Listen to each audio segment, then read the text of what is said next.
We are Rogue Media Sports.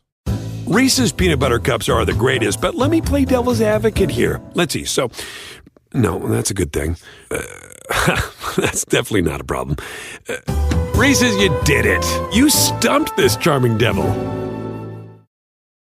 Start clean with Clorox, because Clorox delivers a powerful clean every time. Because messes happen. Because...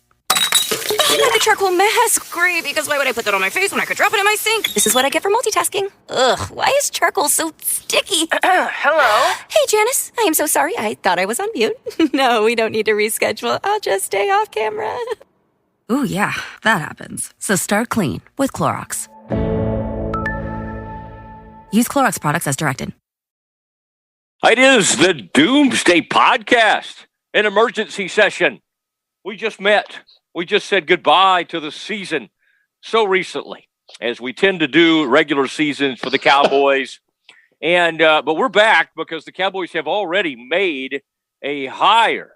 The defensive coordinator, Dan Quinn, has been hired to replace Mike Nolan, who was fired, as predicted long ago. On the Doomsday Podcast, it's Matt Mosley with Ed Werder, alongside Frito Nation Productions, Chris Gross producing.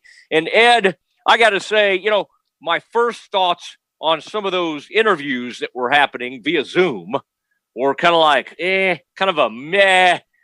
These are kind of McCarthy guys that had some affiliation to him in Green Bay, not really doing much for me. And then the hammer goes down, and Dan Quinn, former Falcons head coach and former Seattle defensive coordinator, the choice is made. And Ed, we'll talk a lot about it. You have some things. You've already talked to Richard Sherman about this, who played for him in that Legion of Boom. We'll talk all about that. But Ed, what was kind of your first reaction? Was it like a nice hire, or what was the Werder reaction there at the Werder Manor?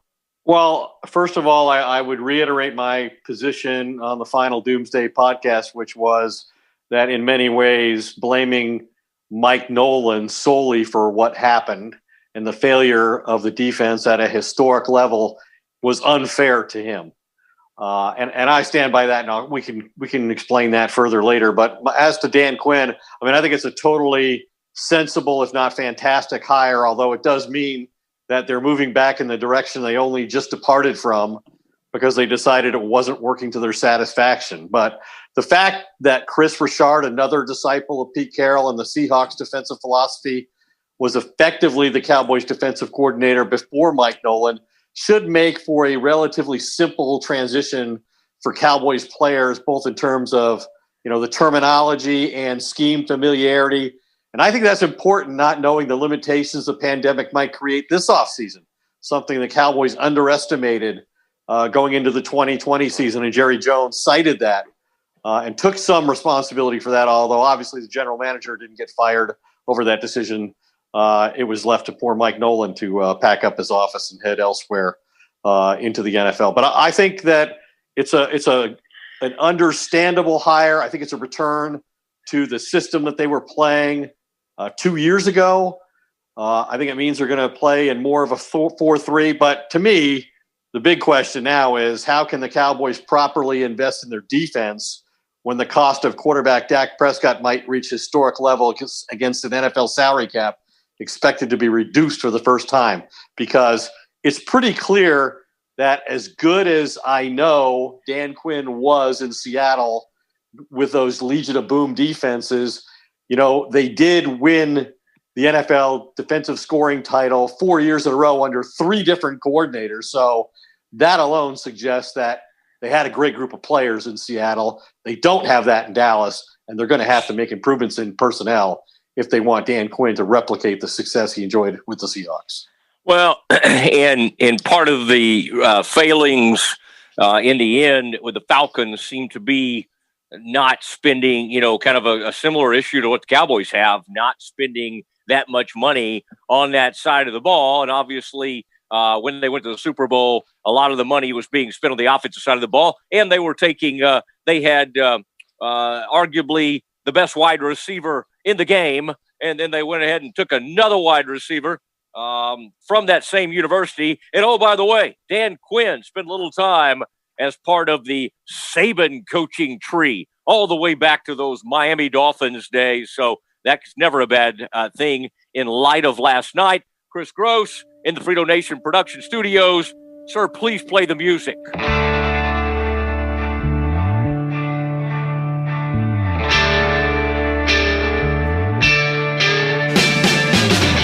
And it is a Doomsday podcast, and it is a emergency podcast, and we don't like to let big news. I mean, I hated to break in to your lives the moment the Mike Nolan situation went down, because we kind of all knew that was coming, and we had talked about it.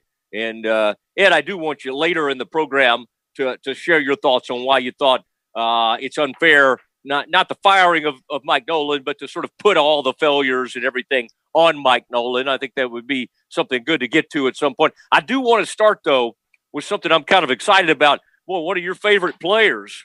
But you've been talking to folks. I know you've got a lot of information on Dan Quinn.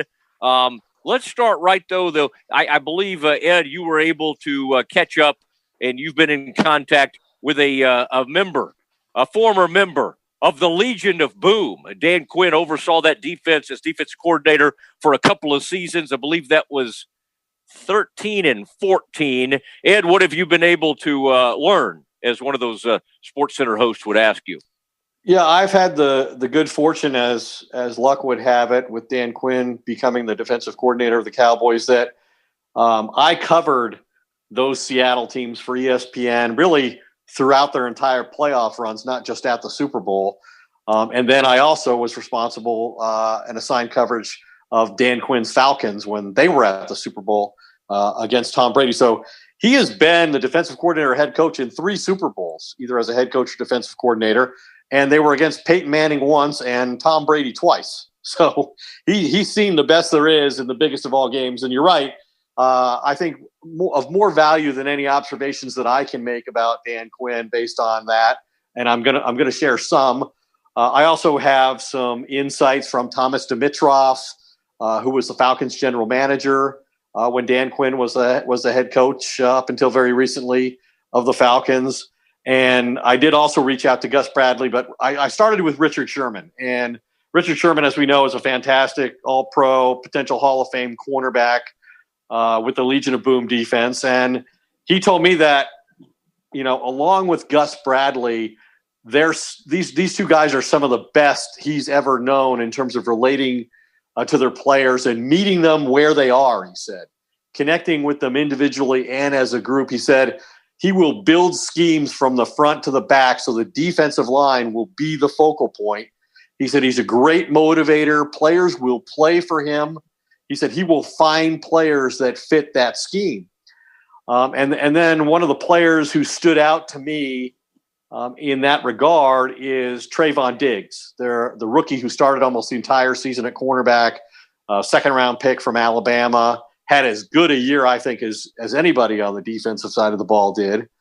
And he saw him as a prototype Seattle corner with, length, capable of playing a physical style of football. He said he'll get more out of Diggs than they have been getting. They've been putting him in no-win situations. He said DQ, Dan Quinn, will play to his strengths like Alabama did. And then I think another interesting reference Richard Sherman made was to a former teammate and current friend of his, and that's Earl Thomas. Obviously, the Cowboys have always been linked to and fascinated by Earl Thomas. And Gus Bradley and Dan Quinn have a history. Gus Bradley just got the job today with the Raiders as defensive coordinator, so he could also be in this mix. But Richard Sherman told me that he's almost positive that there'll be a conversation between Dan Quinn and Earl Thomas. And he said if anyone can bring him back to the NFL, it's either Chris Richard, Dan Quinn, or maybe even Gus Bradley. And we all know that the Cowboys need help at safety, that they have always undervalued that position, maybe more than any other team in football, while the safety's of huge importance in the Seattle defensive scheme. I mean, you look no further than the trade they just made this year for Jamal Adams and the effect he had on their football team. Now, he's a unique player, but he had 9.5 sacks despite missing 4 games as a safety. And then in Atlanta, he had a great safety there too. And so it'll be interesting to see what they do. Keanu Neal is the safety in Atlanta that was that the Falcons got with a first-round pick. So I think it'll be interesting to see whether Earl Thomas becomes a viable possibility or at least a point of discussion with the Cowboys. But I think obviously Richard Sherman's suggesting that this is a very smart hire that makes a lot of common sense for the Cowboys. Ed, that is fascinating information. And obviously you talk to someone who thinks very highly. I think a man they call DQ will do very well in Texas, a place where the Dairy Queen, the DQ, we all make plenty of stops there. Used to love the Dilly Bar. But I find that this Earl Thomas thing is fascinating and amusing to me. And I feel like 5 years from now, Earl will be about 40 years old or whatever, and we'll still be having this conversation. Could they bring in Earl Thomas? I would just say about Earl Thomas, and I've seen things written about him today, Dan Quinn could have brought him into Atlanta if he had wanted to. He was the head coach there, obviously. You said he had a good safety in Keanu Neal, so maybe that had something. Gus Bradley's been in the league. He's now back to being a defense coordinator. So, I mean, again, something has happened with that guy that it kept him out of the league. Now, did he have something to do with that? On his own? Did he not want to play? I don't know, but that will be interesting. I don't know. Well, and let's make this point. We have Gus Bradley, who has a history with Earl Thomas, and we have Dan Quinn, who has a history with Earl Thomas. Both now new defensive coordinators with new teams. And oh, by the way, which teams have been more forgiving about superstar level players with off the field issues than the Raiders and the Cowboys, the two teams these guys are with? You're right. These are not organizations that their slogan is character counts. Well, all right. We'll get back to that. Both have recently employed David Irving, so I think that we need to say no more about proving my point in that regard. I like that lawyer. What's that lawyer that's is still running those things? The lawyer with David Irving. It's like he's still in that Cowboys uniform. We have not seen David Irving in a Cowboys uniform in like 2.5 seasons, and yet that lawyer's still somehow involved with him. I think David Irving. One final point for me, at least on the Dan Quinn Earl Thomas thing, is when I asked him about Earl Thomas at the Super Bowl in 2015, and that was 5 years ago. Earl Thomas was an elite player at that time, and obviously he's not that now, or he'd be back in the league one way or another. He would have been exiled by the Baltimore Ravens, but Quinn had an enormously high opinion of Thomas at the time. He said he's such a competitor. If 10 is the high, he's an 11. He comes to walk through with a mouthpiece in. He wants to feel like it's game day. Those are like the little things that probably nobody knows about. His intensity level doesn't change. But, beyond that, I think Dan Quinn has always felt like, and this is what you've heard people talk about with the Seattle defense is, one of the great parts about it is it's not that complex. They have multiple calls for every scenario, but they really stay very true to their style. They don't have a lot of variations. And so I think it's a little harder to get them out of rhythm in terms of what they're trying to play defensively. Offenses can't really disrupt them as much as they can some of the other schemes we've seen. And obviously the difficulty in the system that Mike Nolan brought to Dallas at just the wrong time, as pandemic would merit, proved to be disastrous. So having something more simple and something that the players in Dallas at the Star are more familiar with, I think is a great safeguard and a great place for them to start this offseason.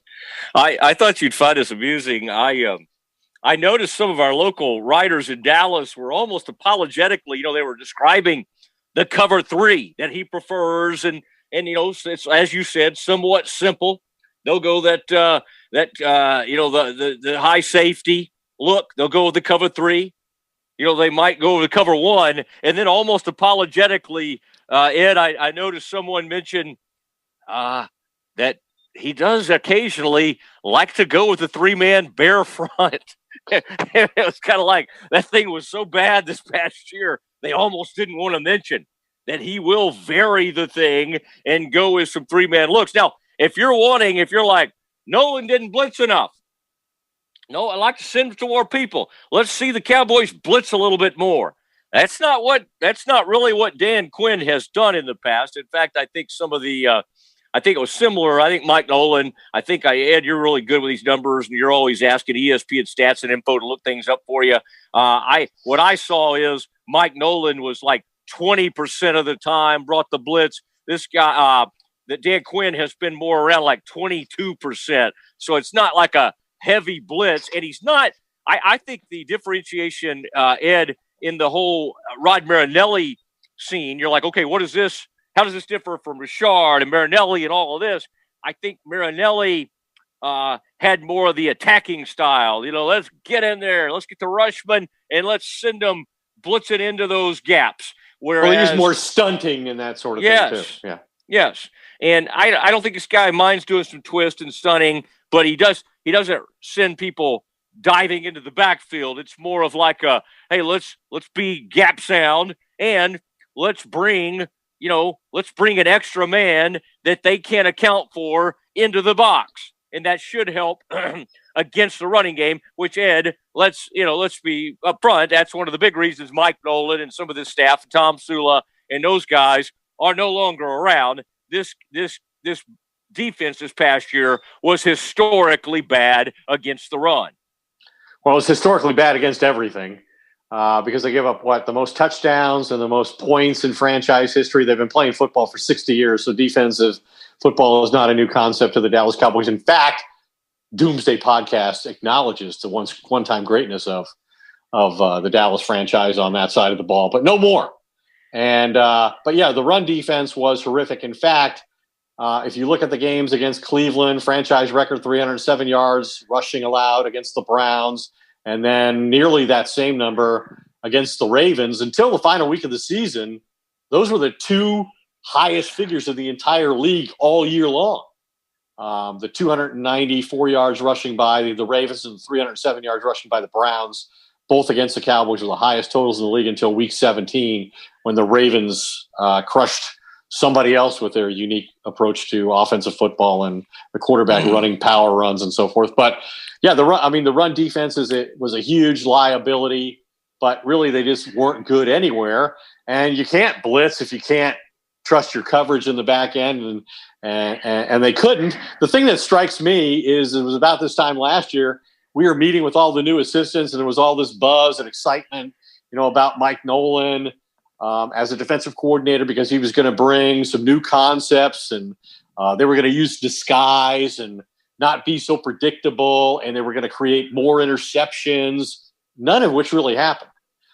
They didn't confuse anybody but themselves, it seemed, for the most part.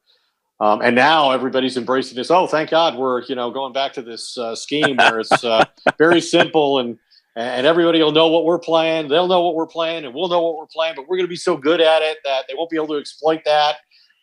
It's just interesting how things change from one season to the next, just based on the experience of that previous year. Isn't that what Greg Williams was saying to Jamal Adams, you were talking about earlier when he went over to Seattle? Was just like, well, good luck to you. I mean, they're not going to get to do anything anymore or disguise anything. And sometimes a safety is good enough to flourish in any system. And I believe Jamal Adams is certainly that type of player. Ed, and I want to hear more about your thoughts. That time you spent around Dan Quinn a little more, but a point you made earlier that I wanted to delve into a little more.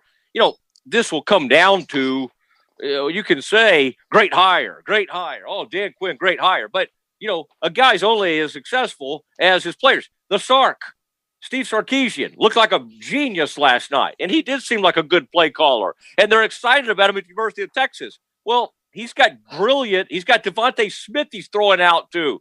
He's got Najee Harris. Then they got Robinson. I mean, it helps to have these elite players. And Ed, I would say DeMarcus Lawrence, maybe Gregory, Donovan Wilson emerged at some points in the season, and Diggs seems to have some ability in this area. But this defense that Dan Quinn is taking over is not just like loaded with playmakers. The Legion of Boom defense was loaded with playmakers. And so how much success Dan Quinn has, I mean, we'll see. We'll see. He did have some success in Atlanta, doing it with players that weren't like your front line. I mean, Ed, wasn't he already there when that fateful day when the poor Cowboys offensive lineman gave up 5 or 6 sacks when Tyron Smith was out of the lineup? I mean, they gave up 6 sacks to Adrian Claiborne. Yes. I think it was 8 overall, right? Yeah, but Adrian Claiborne did not do much there, but ends up getting another contract almost based on that one day that he had against the Dallas Cowboys, and that came with Dan Quinn as the head coach. So he had great offensive players. I don't think he had a lot of great defensive playmakers, and that's quite honestly what he'll inherit here is not a tremendous amount of playmakers on defense. Yeah, I mean, and you mentioned it, Seattle's personnel during the 2013-2014 seasons when they led the league in total defense and scoring defense in back-to-back years, the first team to do that since the Chicago Bears dynasty of the 80s. They had Michael Bennett and Cliff Averill on the defensive line, Bobby Wagner, who's still playing, KJ Wright, who's still playing. Malcolm Smith was Super Bowl MVP. And then in the secondary, they had Earl Thomas, Cam Chancellor, Richard Sherman, and Brandon Browner. They had big, physical, intimidating hitters and playmakers in the secondary. And the secondary, to me, is the biggest area of concern on the current defense. I think Aldon Smith can play the Leo position. I think Randy Gregory can play the Leo position. I think DeMarcus Lawrence will flourish in this situation. But, you mentioned a few minutes ago, the running game, the run defense. And one of the people I talked to as an opposing head coach who played the Cowboys and had great success running the football against them, that's what they said to me. They got to get defensive tackles. They need a couple guys in the middle of that defense to force plays outside because they were so vulnerable with power rushes straight up the gut.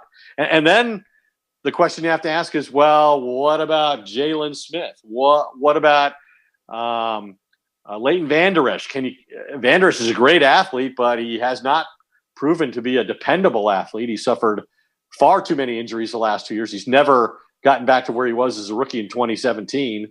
And so I think there's a lot of questions on the defensive side of the ball. And I guess the question about Dan Quinn would be, how come they never had a dominant defense in Atlanta when he was the head coach there? Given that, right away they did commit their most valuable picks 3 years in a row to defense. They drafted, Tack McKinley, the pass rusher, and Keanu, as I mentioned, and who's the other? Vic Beasley. So they devoted their first 3 number 1 picks in Dan Quinn's first 3 years there to defensive personnel. And really, they were always ranked for the most part in the 20s. And yeah, he went to a Super Bowl, and I think he did a good job running an entire team. But also you have to weigh into the fact that they lost the Super Bowl to Tom Brady after leading 28-3. And Dan was calling the defense on that side of the ball against Brady on that comeback. And they went to the Super Bowl largely because their offense was so dominant, with Julio Jones and Matt Ryan. I mean, and they had Kyle Shanahan calling the plays. And we all have seen now how valuable Kyle Shanahan is as an offensive play caller. So if you question the hire, I think it would be based in that. But I think Dan Quinn is. I think among the people available, Dan Quinn and Gus Bradley were by far the two best. And I'll also tell you that Wade Phillips was interested in the job. Wade Phillips was interested in getting back into the NFL as a defensive coordinator. He'd be interested in talking about it with anybody. He would have been willing to consider coming back to the Cowboys, even though he was exiled for Jason Garrett in the middle of the season. The only head coach Jerry Jones fired in the middle of the season was Wade Phillips, and despite all that, Wade would have been willing to come back and felt like he had something to offer Jerry if he wanted to win some Lombardi trophies. Yeah, I kind of advocated for that a little bit, in that way that I do. And Wade is a big fan, has of our podcast and has been on this podcast a couple of times, and so that would have been a lot of fun. But Wade's had a great career. We'll see if he gets involved again in the NFL. But he did have interest. Ed, when you were around Dan Quinn and in your experiences having covered him in the build-up to Super Bowls and then as a head coach in that Super Bowl, I'm trying to, I can kind of remember what it was like to spend a little time with him. Did you get a sense that he exuded similar confidence to Pete Carroll? Pete Carroll is one of those kind of, it doesn't matter what age he is, and he's knocking on 70 if he isn't already 70, but he's just one of those guys, infectious type personality. Is that the kind of guy Dan Quinn is? Is he a little more reserved? What were you able to glean from Dan Quinn when you spent some time around him, knowing that when you're getting ready for a Super Bowl, you might not, it's not like he's going to be out there doing a bunch of rah-rah stuff. Yeah, I mean, I think he's a physically imposing guy. He's a big man. You mentioned on Twitter he won the hammer throw or some such thing, some piece of trivia about Dan's athletic abilities. But he's a physically large man. I think he's a very engaging guy. He's easy to talk to. He certainly has a humorous side to him. And I guess I would defer to, I mentioned Thomas Dimitroff, the Falcons general manager, and I asked him about Quinn, and he said Dan is the most authentic guy, really an authentic, cool guy. He can rip off that side coat jersey in a heartbeat, which I love because he's got a tough-ass side to him, he said. I appreciate the dichotomous part of his personality. It mixes really well with this generation of players. He said, too many people come into this business with huge egos and they don't listen to people. Dan appropriately listens to people, whether it's Raheem Morris or another member of the coaching staff who's been here.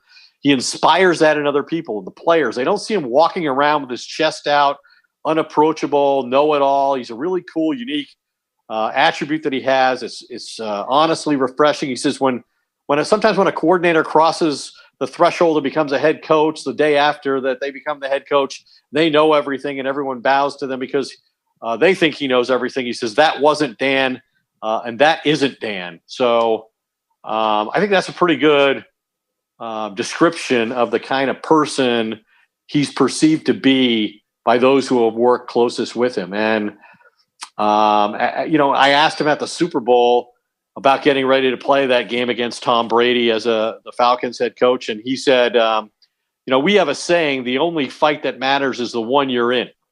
We can't do anything about our lack of experience in big games. What we can control is our attitude, our mindset, our preparedness to go play really hard and really well. If you put the work in, that's what you can count on. You can't BS yourself. You have to put the work in. So, and obviously he has. He's done a great job in many stops, and it's not easy to get to a Super Bowl. Yeah, they blew the biggest lead in Super Bowl history, 25 points to, Tom Brady. But I guess if you're going to mention that in any kind of detail, you also ought to mention the high point of his career, which was beating Peyton Manning in the Super Bowl. I mean, Peyton Manning and that Broncos offense was coming off a historic regular season. And from the first snap on, they were beat. The ball went over Peyton Manning's head in the shotgun on the first series, and he recovered for a safety, and the Seahawks just dominated that game on defense. The final score is 43-8. I mean, the Broncos didn't come close to achieving 20% of what their regular season output was per game against that great Seahawks defense. And an unknown Seahawks player, Malcolm Smith, as I mentioned, becomes a Super Bowl MVP. So that's how great that defense was, and that's how good Dan Quinn is capable of being when he's at his very best. Ed, I get the feeling, listening to it, hearing more about Dan and remembering back on all my time with Dan, which was basically sitting at a table with him one time during a Super Bowl. I feel like he would make a good Doomsday podcast guest. So it's just occurred to me, we ought to get him on sometime. What do you think? Yeah, I think someday soon after, within a few months after his hiring, the Cowboys will make him available to the media, and it would be nice to have him on as a guest. And I certainly think he'd be willing to do that for us, given the table time you've spent with him and the relationship that I've cultivated over these past years. But I just don't think right now is quite the time yet. Okay, all right. So now we'll have other people speak for him, and since I always try to use this as leverage when I'm trying to get somebody who's reluctant to speak to me to consent to doing so. I always say, look, I got to do the show. So if I can't have your opinion, we'll go with my opinion. I really don't think that's in your best interest, but that's what we're going to have to do. And sometimes it works and sometimes it doesn't. Oh, man. I think it's going to be a good working relationship that we have with Dan. I think he'll enjoy his time on Doomsday. And it's been good being back with you. Triple header action. You were back in a city that you've really enjoyed over the years. I would say that was a fun 3 days. I mean, all the games weren't great. There were a couple of pretty good games, but I do think that's a good way to do it. Triple header Saturday, triple header Sunday, and then national title game on Monday. That's for a football fan. That's nirvana. Did you watch any of the Nickelodeon telecasts? Yeah, I did. I was seeing a lot on Twitter, and I went over there to watch some of the slime and got a kick out of some of that. I think that was Ian Eagle's son involved in that thing, and Nate Burleson, and then a young lady who did a real nice job. And Meredith and I were watching it, and some of the graphics kind of amused me. Some of the where we had to turn it off Nickelodeon. What was kind of funny, Ed, you remember the point in the game? Might have been late in the first half. There was somebody got kicked out of the game for throwing a punch. Yeah. That was number 17. Who was that? One of the wide receivers for the Bears got tossed again. Yeah. Anthony Miller. There have been 8 wide receiver ejections in recent years, and 4 of them have been Bears receivers. Here's where we had to get off of Nickelodeon and go back, because Nickelodeon was not showing any of it. They said, oh, looks like there's some kind of scuffle down there. And so I got back over to where I needed to be, to Nance and Romo, just in time to see them showing the shot to the head. They did not show that on Nickelodeon. They didn't feel like the kids needed to see that. Miller taking the punch and apparently that defensive player for the Saints, who's kind of a nickel corner type, is known for being an agitator and luring others into fights like that and everything. So he did a good job and got that Bears. Sadly, the Bears offense is such that if you drop a touchdown, Ed, you're not getting it back. There are other offenses in the league that, if the Chiefs dropped a touchdown, you're like, they'll get it back. If the Bears drop a touchdown, it's like, they're never getting close again. They might get it back next month. All right. Hey, good stuff. The Emergency Podcast. Ed, anything else? You emptied the notebook on Dan Quinn. Anything else you need to say before we say goodnight? No, I just think it's going to be an interesting offseason from the standpoint, as we've talked about, to see how things evolve with the Dak Prescott negotiations and where that number winds up being relative to the new salary cap number, which everybody thinks is going to be and the owners expect it to be lower instead of, every year it's gone up at least $10 million, and now it's going to be potentially substantially lower, and how that affects what the Cowboys' comfort level is in signing Dak Prescott and avoiding having him be playing on the franchise tag for almost $38 million this year, and how that affects their ability to go out and get quality defensive players. And We know they'll say that we're going to be dedicated this draft to getting defense, and that's what they need to do. And they need to do a way better job in personnel in free agency this year, because their free agency performance on the defensive side of the ball was abysmal last year. And then, of course, they could not overcome the temptation when they saw CeeDee Lamb sitting there at 17, despite wanting to rebuild their defense a year ago to accommodate the fired Mike Nolan. They went ahead and gave into the temptation and drafted CeeDee Lamb at 17, and he justified all of that with his performance, and he's going to be a great player. But they're going to have to, if they're going to be good on defense, and they need to be way better on defense if they're going to compete. I mean, they are so far from being the Packers or the Saints or the Rams or, some of the Seahawks, some of these other teams. And that's where the margin to me is the greatest. I think they'll be good on offense, but the defense, really, they need a commitment from the personnel side, both through the draft and free agency. And it'll be interesting to see what influence Dan Quinn has in that regard and what kind of players they're able to get for him. Well, Ed, when they put Alabama's Patrick Surtain next to Trayvon Diggs, it's going to be great. It's going to be Legion of Boom 2, Dallas style. All right, it is the Doomsday podcast from Frito Nation Productions, and Chris Gross doing a great job as our man of production for Ed Werder. Hope everybody has a great week and a fun divisional round playoff weekend. It is the Doomsday Podcast. Good night, everybody.